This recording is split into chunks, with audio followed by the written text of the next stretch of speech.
Tak, hammaga assalomu alaykum, hurmatli treyderlar. Yaxshimisizlar, charchamayapsizlarmi? Bugun mana 6-oy, уже 4-iyunga 2025-yilga kelibmiz. Ya'ni ertaga non-farm har oyning birinchi jumasi, adashmasam ertagami yo indingami non-farm juma kunga to'g'ri keladi. Xullas, xudo xolisa non-farm hafta o'zi ko'pchilikka juda ham ko'p gapiraman. Ya'ni ideya bermaslikka o'zi harakat qilaman.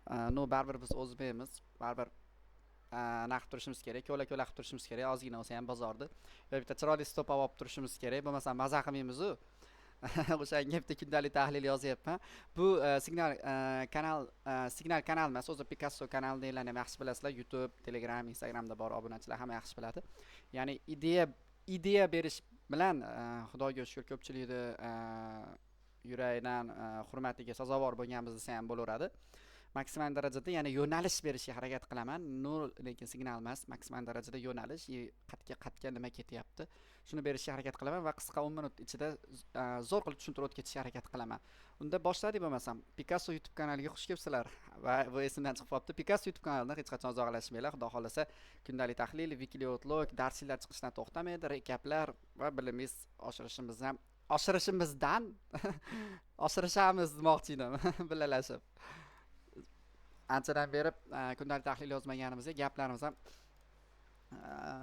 shara bo'lib ketyapti. Xo'p, MXM modeli bo'yicha biz hozircha range-damiz, bolalar. Xudo xolisa birinchi o'rinda DXY dan boshlamoqchiman. Ya'ni DXY daily time frame ga qaraydigan bo'lsak, bizda daily time frame da juda ham sell side, juda ham chiroyli sell side tochka bor va bizning order blokimizdan narx juda ham yaxshi reaksiya olyapti.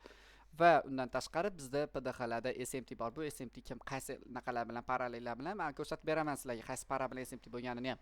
Va bizda chiroyli sell side pastda tochkamiz bor va bu tochkagacha narx tushsa, ungacha biz funt bilan yevroda buy ishlashimiz kerak. Xo'p, 4 soatlikka oladigan bo'lsak, 4 soatlikda bizda juda ham ideal harakatlanyapti. Ya'ni bozor juda ham zo'r yuryapti. Votda bo'lib ketdi vag'i. O'zim tilamaysimdan chiqib ketdi. Xo'p, qaraydigan bo'lsak, undan tashqari bizda ya'ni o'sha pastda mana bu zona bor, ya'ni hali juda ham uzoq desa ham bo'ladi bu tochkani. Tem bo'lib bizda SMT bo'lgan. Juda ham uzoq, hali juda ham uzoq. Undan tashqari narx juda ham chiroyli pastga tushib qo'ydi. Bizdagi hozirgi ideal tochka o'zi aslida 1 soatlik FV ga edi. Bu yerga kelmadi. Endi buni kichik time frame ga o'tib maksimal darajada birgalashib hal qilishga harakat qilaman. Ya'ni imkoniyat bermasa bu bermay qolishi ham mumkin-da. Tushunasizlarmi? O'sha 1 soatlik tepaga kelmas, o'sha SMT dan keyin normal oqib ketdi-da. Bu tepaga yurmasligi mumkin. Bizda hozir 30 minutlikka, DXY da 30 minutlikka o'tadigan bo'lsalar, order block bor. Bu pastroq tushib turib, tepaga chiqib turib, bitta order blockga reaksiya berganda, order blockga tep turib pastga oqadigan bo'lsa, bu boshqa tema bo'ladi va bizga funt bilan yevroda buy ishlash uchun 15 minutlikda ham ko'rib qo'yamiz mana. 15 minutlikka oladigan bo'lsanglar, qaranglar, 15 minutlikka oladigan bo'lsanglar, 15 minutlikda ham order block tochkamiz bor va FV ga tochka qolib ketgan. Bu pastroq tushib turib, order blockni hurmat qilmasdancha panasi bilan olib berib turib, bitta tepaga FV ga yurib berganda, bam pastga irg'itib yuborsak bo'ladi. Ya'ni chunki bizda undan oldingi 15 minutlik zona FV ga zona ishlab ketgan va plus IFV ga tochka mana ko'ryapsizlar. Buni ham chizib qo'yaveray, yana qani IFV ga o'tirishmasin. Mana IFV ga ko'ryapsizlarmi? IFV ga plus anaqa bitta joyda bo'lib, juda ham kuchli bo'lib, narxni pastga tashlab olgan, ya'ni DXY da. DXY endi bitta pastga tushib turib, hali overlaplarda bitta chiqib turib, New York bitta tashlab bersa, DXY da klassik sell ko'rsak bo'ladi, xudo xolisa. Xo'p, endi funtga o'tamiz. Funtga o'tadigan bo'lsak, hozir ko'rdinglar, DXY sizlarga DXY oldi dedim. DXY narxni yechdi. Mana ko'rdinglar, mana yechdi. Funt bo'lsa yecha olmadi. Bu degani SMT berdi bayga degani. Nabrot chiroyli tasdiq beryapti. Ya'ni mana o'sha korotchi mekkacha ishlansin ham, onasini emsa mana 360.00 tochkalargacha imkoniyat beryapti degani. Ya'ni o'sha tochkagacha bosib olsa bo'ladi deyapti. 4 soatlikka o'tadigan bo'lsak, 4 soatlikda bizda chiroyli haylar va MMXM modeli turibdi. Ya'ni korobka, metta, SMR, korobka, bam. Bo'ldi. Boshqa hech nima yo'q batda. Xo'p, 1 soatlikka olib o'tadigan bo'lsak, bu zonani kecha kutib turib, bu zonada o'zim kecha men savdoga kira olmay qoldim. Rosa chalg'idim. DXY bilan rosa gang etdi, chunki range bo'lib qoldi. Ko'rdinglar, kecha mana rasvos chiqib ketdi, hamma yo'qdi.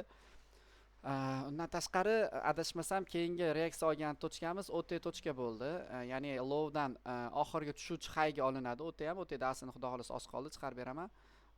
Tortsangiz OT ga to'g'ri keladi va OT dan chiroyli reaksiya olib ketyapti. va undan oldingi tochkasi FVG bo'ldi. Undan tashqari IFVGlar metdi va reaksiya olib ketdi va Dixwayda ham 1 soatlikda mana bunaqa zona bor edi, ko'rdinglar. Bu zonaga narx tushmasdan ketishi mumkin, chunki bu ancha tepaga ketib qoldi bolalar.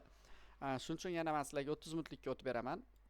30 minutlikka o'tsak, o'zi bu zonaga narx tushsa, mana shu yerdan bay qiziqsa, bu ideal hisoblanadi. Ya'ni GBB 100 ga. Chunki bu hozir chiqim aldamchi harakat bo'lishi ham mumkin. Bu bitta pastga tashlab bersa, bu 30 minutlik FVG zona kakasi 1 soatlik FVG ga to'g'ri keladi va undan tashqari 30 minutlikda order blokimizga to'g'ri keladi. Bam tepaga bu yerdan keyin bu tochkalargacha irg'itib olsak bo'ladi. Tushunyapsizlarmi? Ya'ni idealroq bo'ladi, ya'ni biz savdoga kirishimiz uchun. No, undan tashqari agar bu zonaga narx kelmasa, overlapda hali soat 8:30 larda New York vaqti 9 ga kelmasa, o'sha tepaga yursa, o'sha qaytishga FVG order bloklardan tiqib ketilaveradi, ya'ni buy side tochkagacha va birinchi tepa, ikkinchi tepa bu zonalar bo'ladi bugunga, xudo xolasa inshaalloh yurib bersa. Endi yevroga o'tamiz. Yevroga o'tadigan bo'lsak, yevro ham bizdan hozir order blokdan juda ham chiroyli reaksiya olyapti va funt bilan SMT beryapti. Va bizda chiroyli buy side tochka bor. Undan tashqari PDH bor. Ya'ni PDH buy side tochka bor. Xo'p, biz 4 soatlikka o'tamiz. 4 soatlikka o'tadigan bo'lsak, 4 soatlik bizda IFVG tochkamizdan kecha Discord'dagi ham tushuntirganman. Ya'ni IFVG tochkamizdan ideal reaksiya oldi. Ya'ni tepaga qarab harakatlanyapti. Bu ya'ni hozirgalik eng tepadagi buy side tochka bu, ash tochkani belgilab qo'yganman. Undan tashqari 1 soatlikka o'tadigan bo'lsak, 1 soatlikda bizda juda ham chiroyli zonalar qoldirib ketdi. Ya'ni demoqchi bo'lganim FVG misol uchun bu FVG kelganda kichkina time frame ga o'tib tasdiq bilan, undan tashqari men adashmasam mana bu yerda IFVG bor, mana ko'ryapsizlarmi? Ya'ni bu IFVG qachon ishlaydi? Teparoq ketib turib qaytsa, mana shu FVG ni kutmasa, FVG ni o'zidan risk qilib ko'ramiz. No, agar bu overlaplarda sekin imkoniyat berib pastroqqa kelsa, bizdagi order bloklar narxni misol uchun bunday qilib tepaga surishiga sabab bo'ladi. Ya'ni birinchi tepa, ikkinchi tepa qizil tochka, ya'ni qizil buy side, oxirgi buy side tochka bo'ladi. No, 15 minutlik 1 soatlik 30 minutliklarni ham ko'ramiz. Xo'p, 30 minutlikni ham ko'radigan bo'lsak, 30 minutlik ichiga respekt berib bozor ketdi. Ya'ni 30 minutlik FVG ni to'ldirib ketdi. Bu endi oxirgi yo'nalishimiz 30 minutlik order blok bo'lishi mumkin. Ya'ni tepaga ketgandan keyin qaytishiga order blokdan tiqishimiz mumkin, ya'ni buy side tochkaga. No, hali yevro funtda sel ko'rmayapman. Ideyamni ko'rdinglar. Men o'zim bo'lishib o'tiribman hammalaring bilan. Ya'ni ash zonalar bizga maksimal darajada yordam beradi va bu order blok. Ko'ryapsizlar? Ya'ni bu order blokda 15 minutlikka olib o'tsalaring, mana 15 minutlikda mana IFVG bor. Bu zona bizga idealroq ishlab beradi, ya'ni buy ishlashimiz uchun MMXM modeli ichida MMXM modeli. OC bor, korobka, SMR qilamiz, metta olibdi, korobka bersa, overlap, keyin bam otib bersa, bu biz uchun juda ham ideal bo'ladi, ya'ni savdo kirish uchun. Paka bu FVG ni unutib turamiz, agar overlapda bu tushmasa. Bugun funt va yevrolarda klassik buy ko'ramiz, power rosterlar yo'q va Dixwayda ham klassik sell ko'ramiz. Paka menda hozircha shunaqa ideya borlar. No, только buy, SMTlar hamma yoq joyda, hamma yoq chotki. Xo'p, anaqa keladigan bo'lsak, Nasdaq keladigan bo'lsak, Nasdaq biz dailydagi order blokimizdan juda ham chiroyli 46 marta reaksiya oldi. O'zi bu narsa juda ham ko'p bo'ladi. O'zi reaksiya oladigan bo'lsa olaveradi. No, buy side tochkalar juda ham yaqin. Endi 4 soatlikda menda endi maksimalni kelib berganda yaxshi edi, ya'ni MOFVGlarga kelib berganda yoki MOFVG ga kelib berganda men misol uchun mana shu yerdan risk qilib ko'rsam bo'lardi yoki bu yerdan risk qilib ko'rsam bo'lardi. No, joyidan men risk qilishni to'g'risi Nasdaqga, Temboli Nasdaqga gapirib bera olmayman. Ya'ni bu yerdan risk qilib ko'rasiz deb aytishni juda ham yomon ko'radigan bo'laman to'g'risi.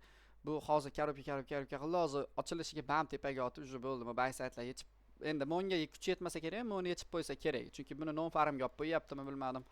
No, bu pastroq tushganda yaxshi edi-da, bolalar, pastroq tushsa, pastroqdan keyin buy olganimizda biz ham olgan bo'lar edik. No, paka bugungi ideyalarimiz shulardan iborat edi, akalar. Ya'ni bugungi kundalik tahlilimiz shulardan iborat edi. Xudo xolasa, hammaga rahmat. Tillo qolib ketdi. Voy.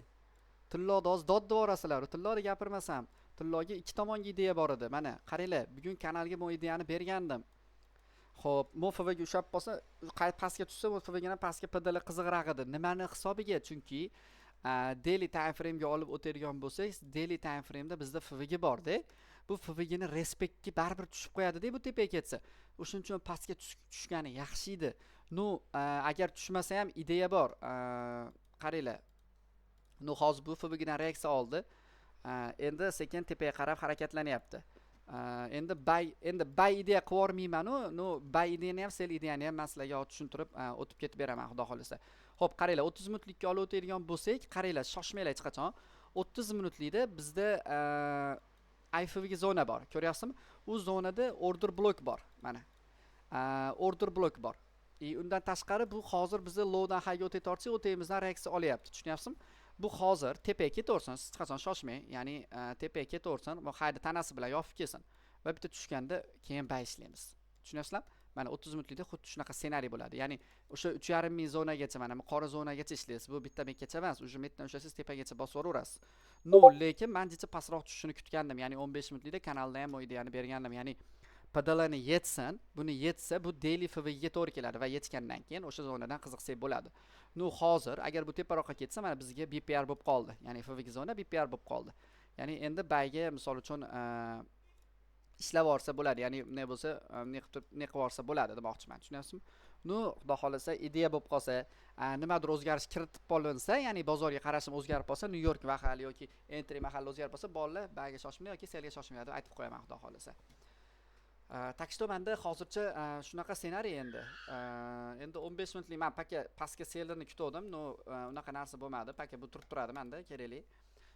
Shunaqa vaziyatga qarab xudo xolasa ish qilamiz. Bizda order block yib IFVga bayga imkoniyat bo'ladi bolalar va SMTlar qaralgan holda.